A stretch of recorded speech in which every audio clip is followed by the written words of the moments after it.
Hello दोस्तों, welcome to my YouTube channel H K study दोस्तों, आज मैं आपके लिए इंग्लिश ग्रामर का एक अति महत्वपूर्ण टॉपिक नाउन लेकर आया हूँ।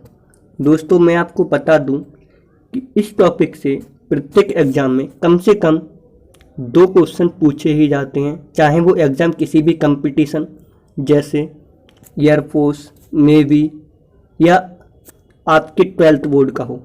प्रत्येक एग्जाम में कम से कम इस टॉपिक से 2 क्वेश्चन पूछे ही जाते हैं। दोस्तों, आज की वीडियो में हम नाउन बिल्कुल बेसिक से पढ़ेंगे कि नाउन होता क्या है और नाउन में कौन कौन सी चीज़ या कौन कौन से उसके पार्ट होते हैं। कहने का मतलब नाउन की आज हम पूरी बेसिक नॉलेज इस वीडियो में प्राप्त करेंगे। दोस्तों, उससे पहले यदि आप मेरे YouTube चैनल पर नए हों तो प्लीज़ चैनल को सब्सक्राइब कर लें, बेल आइकन को प्रेस कर लें और वीडियो को लाइक भी कर लें। मैंने देखा है कि अधिकतर लोग वीडियो देखते हैं लेकिन चैनल को सब्सक्राइब नहीं करते हैं। दोस्तों, मुझे वीडियो बनाने में काफ़ी मेहनत लगती है, तो प्लीज़ चैनल को सब्सक्राइब कर लें जिससे कि हमारा जो 1K का एक आंकड़ा है वो जल्दी पार हो जाए। हम काफ़ी नज़दीक हैं अपने आंकड़े से, तो प्लीज़ हमारे चैनल को सब्सक्राइब कर लें। स्टार्ट करते हैं आज की महत्वपूर्ण टॉपिक नाउन। तो पहले मैं आपको कुछ समझाऊंगा नाउन के बारे में कि नाउन कहाँ से आया है, नाउन का जो जन्म है वो कहाँ से हुआ है। आप लोगों ने सभी ने पार्ट स्पीच के बारे में ज़रूर सुना होगा। पार्ट स्पीच के बारे में ज़रूर सुना होगा। पार्ट ऑफ स्पीच में क्या क्या आता है, जैसे noun, pronoun, adverb, verb, adjective, ये सभी जो भाग होते हैं एक सेंटेंस के वो पार्ट ऑफ स्पीच में आते हैं। अब पार्ट ऑफ स्पीच होता क्या है? कहने का मतलब एक पूर्ण सेंटेंस जिसमें सभी चीज़ों का यूज़ किया गया हो या सभी वर्ड का यूज़ किया गया हो, उसको हम पूर्णतः पार्ट ऑफ स्पीच बोल सकते हैं। तो इसका जो भाग होते हैं उसको हम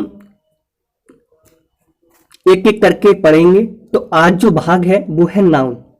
नाउन के बारे में हम बेसिक से एडवांस लेवल तक पूरा पढ़ेंगे। कम से कम नाउन से जो रिलेटेड वीडियो हैं वो कम से कम इसे 3 पार्ट में बांटा जाएगा। दोस्तों, स्टार्ट करते हैं आज का टॉपिक नाउन। तो नाउन की डेफिनेशन होती है, आप सभी लोगों ने बचपन से ये डेफिनेशन पढ़ी है नाउन की, कि a noun is the names of person, place, things, quality, condition and action. संज्ञा किसी व्यक्ति की नाम या किसी स्थान या किसी वस्तु को हम संज्ञा कहते हैं। ये जो डेफिनेशन आपको बचपन से रटाई जाती है और आपने सभी ने सुनी भी होगी, लेकिन हम इसका मतलब पढ़ेंगे कि होता क्या है, इसको पूर्णतः समझेंगे, इसकी जड़ों तक पहुंचेंगे कि नाउन होता क्या है। क्या मैं ये कह सकता हूं कि पृथ्वी पर जितने भी जीव जंतु या जो वस्तु हमारे आंखों से विजिबल होती हैं वो सब नाउन है? कह सकता हूं क्या? बिल्कुल कह सकता हूं। इसी में भी जो डेफिनेशन है इसमें भी तो यही बोल रहे हैं कि जितने भी जीव हैं ये कोई वस्तु है, जैसे डॉट, पेन, मेज, कुर्सी, कोई प्लेस जैसे आगरा, लखनऊ, ये सभी, या कोई किसी व्यक्ति का नाम जैसे अमिताभ बच्चन, अक्षय कुमार, या नॉर्मल व्यक्ति जैसे राहुल, मैं, तुम, ये सभी नाउन ही तो हैं। क्या है? नाउन ही तो हैं। तो ये तो हुआ इसका बेसिक। अब हम समझेंगे कि नाउन के टाइप कितने होते हैं। नॉर्मल जो नाउन होता है वो 2 टाइप का होता है, एक काउंटेबल और एक अनकाउंटेबल। इसके नाउन के 2 भाग होते हैं, काउंटेबल और एक अनकाउंटेबल। पहले जो हम पढ़ेंगे वो काउंटेबल के बारे में पढ़ेंगे कि काउंटेबल के कौन कौन से पार्ट होते हैं। तो स्टार्ट करते हैं काउंटेबल के पार्ट। सबसे पहले जो पार्ट आता है वो होता है काउंटेबल नाउन, जिसे हम बोलते हैं countable noun. The noun which can be counted. कहने का मतलब ऐसी संज्ञा जिसे हम गिन सकें, काउंटिंग कर सकें, उसको हम काउंटेबल नाउन कहते हैं। आप इसकी जो लिखा हुआ है आप इससे भी समझ सकते हैं। काउंट इसमें भी काउंट वर्ड का यूज किया गया है, तो आप इससे भी समझ सकते हैं। तो कहने का मतलब जिन चीजों को आप काउंट कर सकें वो काउंटेबल नाउन होते हैं। जैसे कोई लड़की, बीना, गर्ल, क्लास। कहने का मतलब ऐसी चीजें जिन्हें हम गिन सकें वो काउंटेबल नाउन होती हैं। अब काउंटेबल नाउन में क्या क्या चीजें आती हैं, इसके कौन कौन से पार्ट होते हैं वो हम समझेंगे। सबसे जो पहला पार्ट होता है प्रॉपर नाउन। प्रॉपर का मतलब होता है कोई चीज निश्चित, या noun which denotes A proper person, place और थिंग। कहने का मतलब ऐसा नाउन जो किसी प्रॉपर वस्तु या प्रॉपर नाउन को दर्शाता हो या उसके बारे में बताता हो, उसे हम प्रॉपर नाउन कहते हैं। जैसे प्रॉपर पर्सन, विनय, राहुल, नीलू, ये किसी के नाम हैं और बिल्कुल प्रॉपर हैं। हम उनको इसी नाम से जानेंगे, ना कि कोई अलग नाम से। इसी वजह से प्रॉपर पर्सन ये बना दिए गए हैं। Second, proper place. कहने का मतलब मुंबई, कोलकाता, दिल्ली। क्या आपने सुना है कि कोलकाता, इंडिया में दो कोलकाता हैं? क्या आपने सुना है कि मुंबई, एक तो महाराष्ट्र वाली मुंबई है और एक दिल्ली वाली मुंबई है? कभी ऐसे सुना है आपने? नहीं सुना है ना? तो इसी वजह से प्रॉपर प्लेस के लिए मुंबई, कोलकाता, दिल्ली के नाम से हम जानते हैं। कहने का मतलब जो बिल्कुल प्रॉपर प्लेस या प्रॉपर स्थान हो। Next, proper thing. जैसे रामायण, गीता, बाइबल, ये सभी प्रॉपर थिंग है। क्या है? ये सब के सब प्रॉपर थिंग है। आई होप आपको अच्छी तरह से समझ में आ गया होगा कि प्रॉपर नाउन होता क्या है। नेक्स्ट क्या है? नेक्स्ट है कॉमन नाउन। कॉमन नाउन को हम कैसे समझें या कॉमन नाउन किससे कहते हैं मैं आपको बताऊंगा। The noun which denotes common persons, places और थिंग्स। कहने का मतलब ऐसी संख्या जो साधारण नामों के बारे में या स्थानों के बारे में या किसी वस्तु के बारे में बताती है, उसे हम कॉमन नाउन या साधारण संज्ञा कहते हैं। तो एक एक करके देख लो। जैसे कॉमन पर्सन, मैन, वुमेन, कोई भी औरत या कोई भी आदमी या कोई भी बच्चा जिसे हम नाम से नहीं जानते हो, केवल ऐसे ही पता है कि हाँ भाई ये मनुष्य है या ये आदमी है। सही है ना? नेक्स्ट है कॉमन प्लेस। कोई भी प्लेस, जैसे टाउन, स्कूल, सिटी, कोई भी प्लेस जिसे हम नाम से ना जाने, ओनली कॉमन तरीके से जाने। Next common thing, book, table हो सकती है। नेक्स्ट जो है वो है कलेक्टिव नाउन। इससे क्वेश्चन भर भर के एग्जाम में पूछे जाते हैं। कहने का मतलब मेरा ये है कि ये जो है ये काफ़ी इम्पोर्टेंट है आपकी एग्जाम की दिशा से, तो आप इसे अच्छी तरह से पढ़ लें। कलेक्टिव नाउन के बारे में मैं आपको अच्छी तरह से समझाऊंगा कि कलेक्टिव नाउन होता क्या है। The noun which denotes a group of persons और other creatures and collection of thing. कहने का मतलब एक ऐसी संख्या जो लोगों के ग्रुप या लोगों के समूह के बारे में या किसी चीज की कलेक्शन या किसी भी वस्तु का कलेक्शन के बारे में बताता है। कहने का मतलब ये है कि कलेक्टिव नाम उसे कहते हैं जहां पर काफी लोग हों या किसी जानवर का झुंड हो या किसी भी वस्तु का झुंड हो या समूह हो, उसको हम कलेक्टिव नाउन कहते हैं। तो इसके मैंने एग्जाम्पल भी लिखे हैं, जैसे group of person, A crew of sellers. अब एग्जाम में आपसे क्या पूछेगा कि जो नाविक होते हैं उनके ग्रुप को हम क्या बोलते हैं, तो आपको बताना है जो नाविक होते हैं उनके ग्रुप को हम क्रू बोलते हैं। क्या बोलते हैं? क्रू बोलते हैं। Next, A team of players, खिलाड़ियों का समूह। Next, A class of students, विद्यार्थियों की class. An army of soldiers, कहने का मतलब आर्मी के सोल्जर का समूह। अब ऐसे ही कलेक्शन ऑफ थिंग्स, जो वस्तुओं का समूह होता है उन्हें क्या क्या बोलते हैं, जैसे ए फ्लीट ऑफ शिप्स, जहाजों का बेड़ा। यहाँ पर ये फ्लीट जो वर्ड है ये काफ़ी बार एग्जाम में पूछा गया है, जैसे एयरफोर्स एग्जाम में, नेवी के एग्जाम में ये काफ़ी बार पूछा गया है, तो आप इसे जरूर ध्यान रख लें। Next, a bunch of flower, जहाँ ये फूलों का जो गुच्छा होता है या समूह, बंच का मतलब ऐसे गुच्छा होता है, लेकिन हम यहाँ पर बोलेंगे फूलों का समूह। सही है ना। ए लाइब्रेरी ऑफ बुक्स, किताबों का समूह या किताबों की पुस्तकालय, ऐसे भी आप बोल सकते हो। मैंने आपके लिए कुछ महत्वपूर्ण कलेक्टिव नाउन लिखे हैं, इनको आप प्लीज नोट डाउन कर लें, ये ऑलरेडी किसी न किसी एग्जाम में पूछे गए हैं।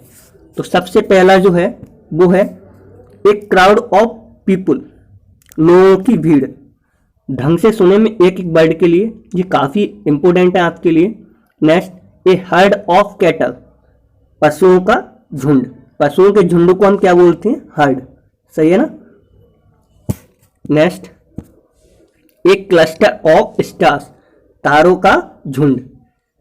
तो जो तारों का झुंड होता है उसके लिए क्या बोलते हैं? क्लस्टर्स। क्लस्टर्स वर्ड का यूज करते हैं। Next, a swarm of ants, चींटियों का झुंड। चींटियों के झुंड के लिए क्या यूज करते हैं? स्वार्म। सही है ना। Next, a flock of birds, चिड़ियों का झुंड। चिड़ियों के झुंड के लिए हम क्या वर्ड यूज करते हैं? फ्लॉक। सही है ना।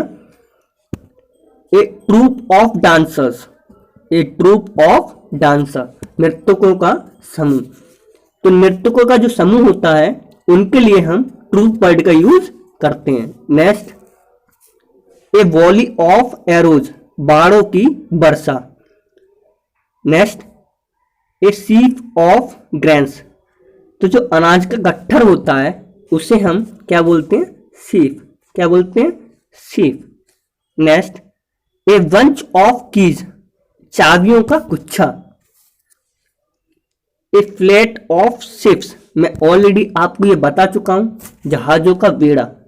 ए सोल ऑफ फिश, मछलियों का समूह। ये काफी इंपॉर्टेंट है, पूछा गया है, तो आप इसे जरूर याद कर लें, मछलियों वाला। ए चेयर ऑफ सिंगर्स, गायकों का मंडली। कहने का मतलब आपने गांव में देखा होगा पहले कि कुछ लोग बैठ जाते थे तो वो कुछ ना कुछ गाते थे, तो उस समूह के लिए हम बोलते हैं a chair of singers. A heard of swine, ये काफी बार एग्जाम में पूछा गया है, सूअरों का झुंड।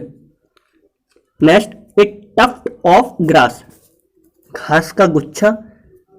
ए बैंड ऑफ नोमैड्स, घुमक्कड़ों का जत्था। ए ब्रेस ऑफ पिजन्स, कबूतरों का झुंड। ए हर्ड ऑफ एलिफेंट्स, हाथियों का समूह। ए स्वार्म ऑफ लोकट्स, टिड्डों का झुंड। ये सभी किसी न किसी एग्जाम में पूछे गए हैं, तो मैं आपसे विनती करता हूं कि आप इनको अपनी कॉपी में नोट डाउन कर लें, ये आपके लिए काफी महत्वपूर्ण है। अगर नाउन में कोई भी क्वेश्चन पूछा जाएगा तो वो अधिकतर कलेक्टिव नाउन से ही पूछा जाता है। अब तक जो हमने पढ़ा वो किसके पार्ट थे? वो थे काउंटेबल नाउन के पार्ट। कहने का मतलब इन सभी को हम गिन सकते हैं। ये पार्ट ऐसे नहीं थे कि आप इनको काउंट नहीं कर सकें, इनको आप सबको गिन सकते हैं, इसी वजह से हम इनको बोलते हैं काउंटेबल नाउन। अब जो नेक्स्ट है वो है अनकाउंटेबल नाउन। कहने का मतलब ऐसी संज्ञा या ऐसा नाउन जिसे हम गिन नहीं सकें उसको हम अनकाउंटेबल नाउन बोलते हैं। एक बार इंग्लिश में देख लो, the nouns which can not be counted. सही है ना, the nouns which can not be counted. अब इसमें क्या क्या एग्जाम्पल हैं? गोल्ड, क्या आप सोने को गिन सकते हो कि 1 सोना, 2 सोना, 3 सोना, इस तरह से आप सोने को काउंट कर सकते हो? वाटर, नेक्स्ट है वाटर, क्या आप पानी को काउंट कर सकते हो? क्या आप पानी को काउंट कर सकते हो? जैसे एग्जाम्पल के तौर से मैं आपको बताऊं कि जैसे आप किसी भी अपनी रिश्तेदारी में जाते हो, जैसे आप अपनी किसी रिश्तेदारी में जाते हो तो आप उनसे बोलते हो कि मुझे एक गिलास भरकर पानी ले आए। क्या आप बोलते हो कि मुझे 1 पानी लेकर आए या 2 पानी लेकर आए? नहीं बोलते हो ना। तो इसी तरह से हम गोल्ड को, वाटर को, ऑयल को, कॉफी को, ऑनेस्टी को, इन चीजों को हम नहीं गिन सकते। ये जो नाउन है ये अनकाउंटेबल नाउन होते हैं, सही है ना, इनको हम नहीं गिन सकते। अब जो इसके भाग हैं, अनकाउंटेबल नाउन को हम 2 पार्ट में बांटते हैं, पहला मटेरियल नाउन और दूसरा एब्स्ट्रैक्ट नाउन। तो मटेरियल नाउन क्या होता है? The noun which denotes material, कहने का मतलब ऐसी संज्ञा जिसे हम मटेरियल से जानते हैं, सही है ना, जैसे कॉपर, सिल्वर, टी, कॉफी, घी, ये सब क्या है?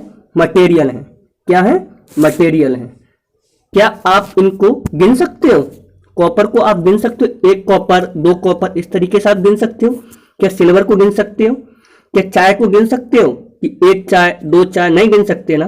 तो इसी वजह से ये सब के सब मटेरियल नाउन के अंतर्गत आते हैं। नेक्स्ट है abstract noun. The noun which denotes quality, कहने का मतलब एक ऐसा नाउन या ऐसी संज्ञा जो क्वालिटी को डिनोट करती है, जैसे wisdom, humanity, pride, bravery, childhood. ये क्या है? ये किसी न किसी, जैसे कोई व्यक्ति है वो ज्ञानी होता है, या किसी के अंदर दया होती है, या किसी को बहुत ज्यादा घमंड होता है, या कोई बलवान होता है, सही है ना। ये किसी न किसी व्यक्ति की क्वालिटी है।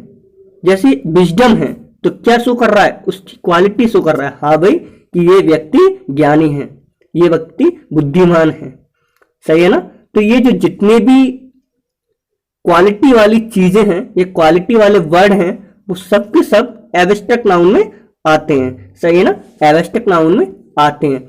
दोस्तों, आज की वीडियो जो है वो यहीं पर समाप्त होती है, क्योंकि इस वीडियो में आपको आपके दोनों टाइप नाउन के समझा दिए गए हैं। एक बार और समझ लो जिससे कि आपको याद हो जाए। सबसे पहले क्या होता है? नाउन। नाउन की डेफिनेशन होती है a noun is the name, place और थिंग, सही है ना। अब नाउन के भाग जो होते हैं वो भाग होते हैं 2। कौन कौन से? काउंटेबल नाउन और एक अनकाउंटेबल नाउन। काउंटेबल नाउन हम उसे बोलते हैं जिसके हम गिन सकें, कहने का मतलब कोई भी चीज जिसे हम काउंट कर सकें। और अनकाउंटेबल नाउन ऐसा होता है जैसे अगणनीय, कहने का मतलब जिसे हम गिन नहीं सकें, काउंट नहीं कर सकें। काउंटेबल नाउन के 3 पार्ट होते हैं। काउंटेबल नाउन को हम 3 पार्टों में बांटते हैं। सबसे पहला होता है प्रॉपर नाउन, जिसे व्यक्तिवाचक संज्ञा बोलते हैं। दूसरा होता है कॉमन नाउन, जातिवाचक संज्ञा। और तीसरा होता है कलेक्टिव नाउन, समूहवाचक संज्ञा। व्यक्तिवाचक संज्ञा में हम प्रॉपर नामों की बात करते हैं, जो प्रॉपर, जैसे अक्षय कुमार, अजय देवगन, सही है, मैं और तुम। आपका कोई नाम होगा तो आप जो है वो प्रॉपर नाउन की श्रेणी में आएंगे। जातिवाचक संज्ञा में क्या होता है कि लोगों को जाति का बोध किया जाता है, सही है ना। और कलेक्टिव नाउन में क्या होता है? पूरे समूह की बात की जाती है, जैसे ए बंच ऑफ फ्लावर, सही है, ए हर्ड ऑफ एलिफेंट्स। किसी न किसी, चाहे वो वस्तु हो या जीव हो, उसके पूरे झुंड के बारे में बात हम करते हैं तो वो कलेक्टिव नाउन के अंतर्गत आता है। ये जो पार्ट है ये तो पार्ट होते हैं काउंटेबल नाउन के। और जो दूसरा है वो है अनकाउंटेबल नाउन। अनकाउंटेबल नाउन में आता है मटेरियल नाउन और एब्स्ट्रैक्ट नाउन। मटेरियल नाउन द्रव्यवाचक संज्ञा और एब्स्ट्रैक्ट नाउन को हम भाववाचक संज्ञा कहते हैं। मटेरियल नाउन में जैसे गोल्ड, सिल्वर, सही है ना, ये सब मटेरियल नाउन के अंतर्गत आते हैं। और एब्स्ट्रैक्ट नाउन के अंदर आता है जैसे भाववाचक, किसी के भाव को दर्शाए, जैसे विजडम, पुअर, सही है, रिच, ये सब के सब एब्स्ट्रैक्ट नाउन होते हैं। दोस्तों, आई होप आपको वीडियो अच्छी लगी होगी। अगर वीडियो आपको अच्छी लगी हो तो प्लीज़ चैनल को सब्सक्राइब कर लें, वीडियो को लाइक कर लें। आज की वीडियो यहीं समाप्त होती है। जय हिंद।